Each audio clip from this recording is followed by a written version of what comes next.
2025-এর এই চন্দ্রমল্লিকা গাছটা দেখুন, পুরনো ডালটা আমি কেটে বাদ দিয়ে দিয়েছি, আর পাশ থেকে দেখুন প্রচুর শাখা বেরিয়েছে। এই শাখা থেকে আমি ডাল থেকে কেটে কিন্তু চারা তৈরি করব 2026-এর শীতের জন্য। তো দেখুন, আমি প্রথম দু রকম পদ্ধতি আছে। এক হচ্ছে ডাল থেকে কেটে এরকম চারা তৈরি করা, আরও একটা পদ্ধতি আছে। তো ভিডিওটা শেষ পর্যন্ত দেখতে থাকুন। প্রথমেই আমি কাঁচি দিয়ে কেটে নেবো, কারণ হাত দিয়ে হবে না, যেহেতু নরম ডাল। তাই কাঁচি দিয়ে কেটে নেওয়ার পরে নিচের যে অংশ সেটা একটু ফাঁকা করে নেবো, যেটা আমি পুঁতবো সেটা ফাঁকা করে নেবো। তো নিচ থেকে এরকম ডালগুলো আপনারা কেটে নেবেন। কেটে নিয়ে ফাঁকা অংশটায় ভালো করে অ্যালোভেরা জেল দিয়ে দেবেন।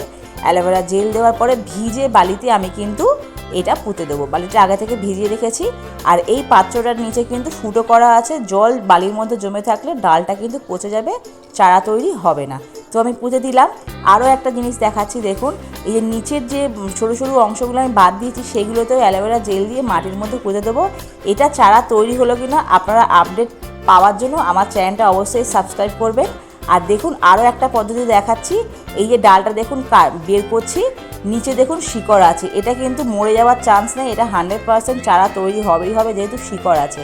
এটাকেও আমি সরাসরি বালির মধ্যে পুঁতে দেবো। তো ভিডিওটা ভালো লাগলে এটা লাইক করে দেবেন, আর পরের আপডেট জানার জন্য অবশ্যই আমার চ্যানেলটা সাবস্ক্রাইব করে পাশে থাকবেন। তো আজকের এই পর্যন্তই, দেখা হচ্ছে নেক্সট ভিডিওতে। টাটা।